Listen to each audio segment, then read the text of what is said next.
Hello everyone, this is Ajay Suryavanshi. You are watching Virtupedia. We will help you to build your career. You will find your confidence is going higher and higher undoubtedly. Behind my teaching, I have a single concept, that is to learn anything. There are two the most important things. First is start learning from zero, and the second one is keep doing, keep learning, keep practicing until you become hero. So let's start the journey of learning English with me from zero to hero. Friends, हमने इससे पहले English में जब class start किए थे alphabet, noun, numbers और adjective complete कर चुके हैं. ये मेरे पिछले वीडियो में आप जाकर देख सकते हैं. प्लेलिस्ट में ये नंबर वाइज डले हुए हैं. आज हम अगला टॉपिक स्टार्ट करने जा रहे हैं. आज का टॉपिक है आर्टिकल. आर्टिकल सभी के लिए बहुत ही उलझाने वाला टॉपिक है. ये टॉपिक जितना उलझाने वाला है उतना ही आसान भी है. इससे हमें एक श्योरिटी हो जाती है कि हमें एक नंबर तो कंपलसरी मिलेगा. किसी भी प्रकार के एग्जाम को आप देख लीजिए, वहां पर आपको आर्टिकल का एक क्वेश्चन अवश्य मिलेगा. तो इस आर्टिकल को अगर आप सीख गए तो आपका एक नंबर तो 100% श्योर हो जाता है. तो देखिए, शुरू करते हैं आज आर्टिकल. आर्टिकल को हिंदी में कहते हैं अग्रपद या फिर उपपद. इसे अग्रपद क्यों कहा जाता है? क्योंकि ये किसी भी नाउन के पहले आता है, इसलिए इसे अग्रपद. अग्र मतलब पहला. अब देखिए, ये जो आर्टिकल है ये दो प्रकार के होते हैं. पहला होता है डेफिनिट आर्टिकल,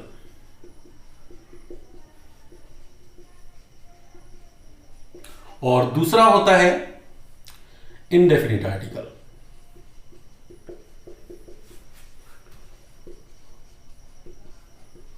जो डेफिनिट आर्टिकल इसे हम बोलेंगे, हिंदी में कह देंगे इसको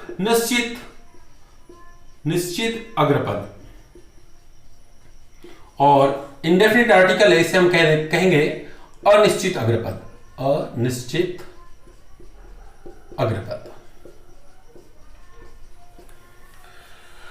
तो जो डेफिनिट आर्टिकल है इसका एक भाग होता है वो है द, और जो इंडेफिनिट आर्टिकल है इसके दो भाग होते हैं.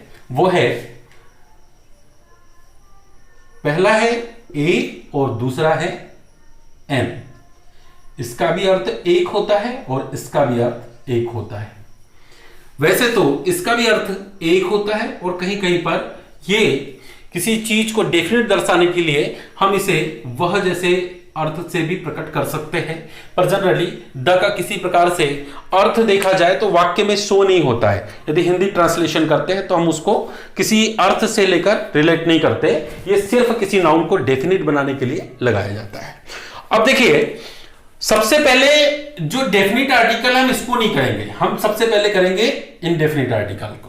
इंडेफिनिट जो आर्टिकल है इसमें दो चीज है, एक है ए और एक है एन. तो ए और एन का यूज कैसे किया जाता है और कहां किया जाता है? देखिए दोस्तों, इसकी चार शर्तें हैं. ए और एन लगाने की चार शर्तें. देखिए कहां लगता है. सबसे पहली शर्त क्या कहती है? सबसे पहली शर्त तो यह कहती है कि जो ए और एन है सिर्फ और सिर्फ काउंटेबल नाउन के साथ लगते हैं. किसके साथ लगते हैं? काउंटेबल नाउन के साथ. अगर अनकाउंटेबल नाउन हुआ तो आपको लगाना ही नहीं है ना. अब दूसरी शर्त क्या कहती है? दूसरी शर्त देखिए, इसका मतलब क्या पहले तो समझ लेते हैं. ए और एन का मतलब होता है एक. अगर एक होता है तो एक से ज्यादा चीज अगर कोई हुई तो फिर उसके साथ तो हम आर्टिकल लगाएंगे नहीं. यानी नाउन हमारा कैसा होना चाहिए? सिंगुलर होना चाहिए.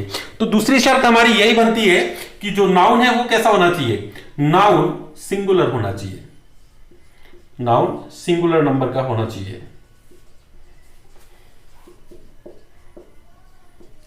तो ये तो हो गई हमारी दूसरी शर्त. अब देखिए तीसरी शर्त. अब तीसरी दरअसल शर्त नहीं है. तीसरी जो है इसकी शर्त नहीं है. अब तीसरा और चौथा जो हम दो जो आगे इसके देखेंगे वो इसके नियम हो गए. इसमें पूरा आर्टिकल खत्म. ए और एन का यूज ही खत्म हो जाएगा सिर्फ दो नियम में. देखिए क्या है, जो भी नाउन होगा, है ना, जो भी नाउन होगा उसका नाउन का उच्चारण, जो उसका प्रोनाउंसिएशन है, उच्चारण हिंदी में लिखते हैं. हिंदी में लिखते हैं. हिंदी में लिखते हैं. ठीक है. उसका जो उच्चारण है उसे क्या करते हैं? हम हिंदी में लिखते हैं. और हिंदी में लिखने के बाद पहला अक्षर देखते हैं, फिर उसका पहला अक्षर देखेंगे कि वह स्वर है या व्यंजन। अब देखिए थोड़ा सा कंफ्यूजन तो आपको हो रहा होगा कि ये सब क्या है। बहुत ही आसान है। अभी देखिए चौथा जो है रूल क्या कह रहा है, इस चौथे चीज में मैं दो भाग कर देता हूं। पहली चीज यानी उच्चारण का जो पहला अक्षर है, उच्चारण का पहला अक्षर ये यदि हिंदी का व्यंजन हुआ तो हम क्या करेंगे, ए लगा देंगे।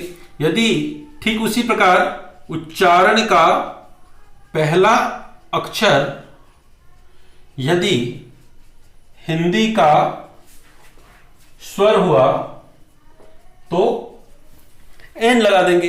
अब देखिए क्या करना है, इस नियम को हम समझते हैं पहले। अब जैसे कुछ एग्जांपल देखते हैं कि देखिए जैसे मैंने लिखा यहां पर वाटर। अब बताइए इसमें आर्टिकल लगेगा या नहीं।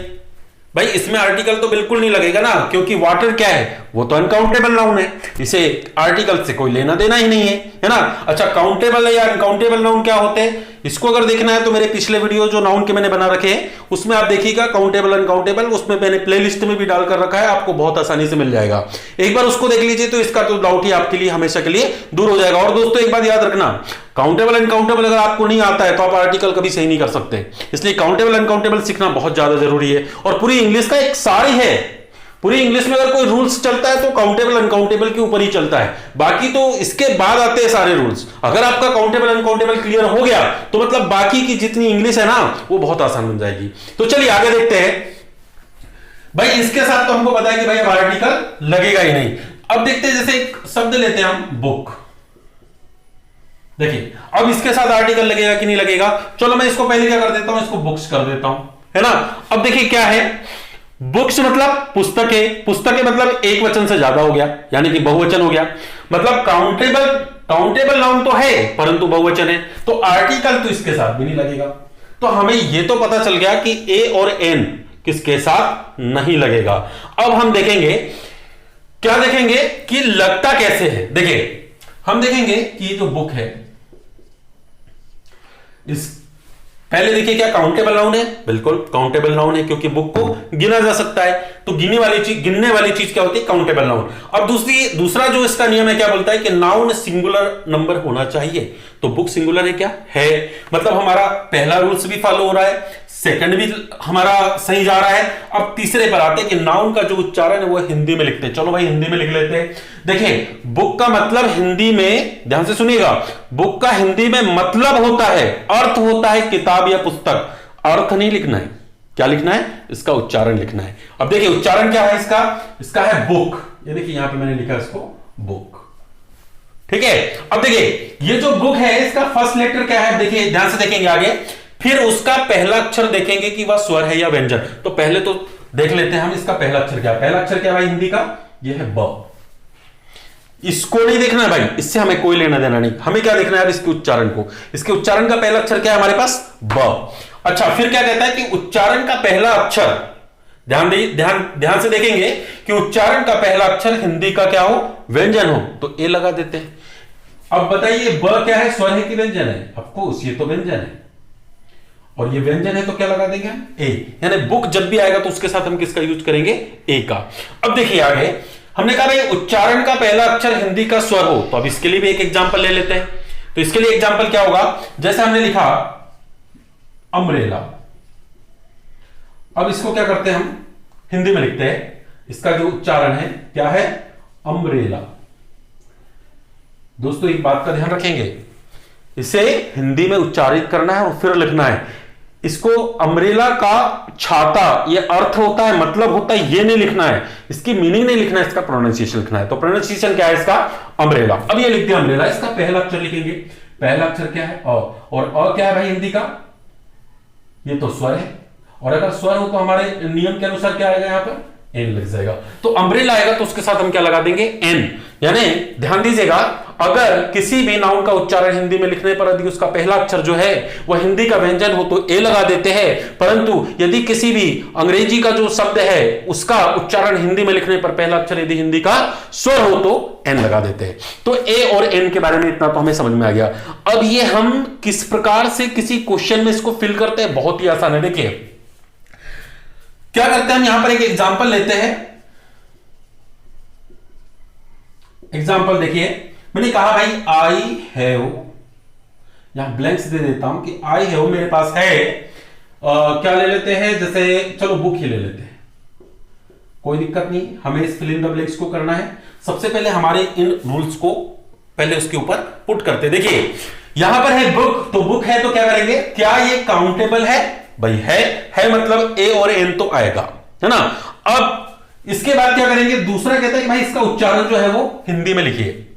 अच्छा, दूसरा नियम तो ये कहता है ना कि उसे सिंगुलर होना चाहिए, प्लूरल तो नहीं है, बिल्कुल नहीं है। अगर नहीं है तो हम क्या करेंगे, यहां पर सिंगुलर है मतलब ए एन तो आएगा, लेकिन हम क्या करेंगे, सबसे पहले उस शब्द को लिख लीजिए, इसको फिर हिंदी में उच्चारित कर लीजिए, इसका पहला अक्षर ब लिख दीजिए। ब क्या है, हिंदी का व्यंजन है बता दीजिए, और व्यंजन है तो क्या लगेगा, ए, और यहां जो आया उठाकर यहां रख दीजिए। वेरी सिंपल, कोई बहुत बड़ा इशू है ही नहीं उसमें, बहुत ही आसान है। अच्छा देखते हैं, हम एक और लेते हैं हम कि आई हैव, और फिर हमने लिखा है यहां पर अम्ब्रेला। चलिए ये सेंटेंस है। अब इसमें क्या होगा, हम क्या करेंगे, इसको देखेंगे क्या ये काउंटेबल है अनकाउंटेबल। ऑफ कोर्स काउंटेबल है, अम्ब्रेला छाता को तो गिन सकते हैं। दूसरी बात, क्या ये सिंगुलर है कि प्लूरल है, सिंगुलर है, मतलब हमारा दूसरा नियम भी लागू हो गया।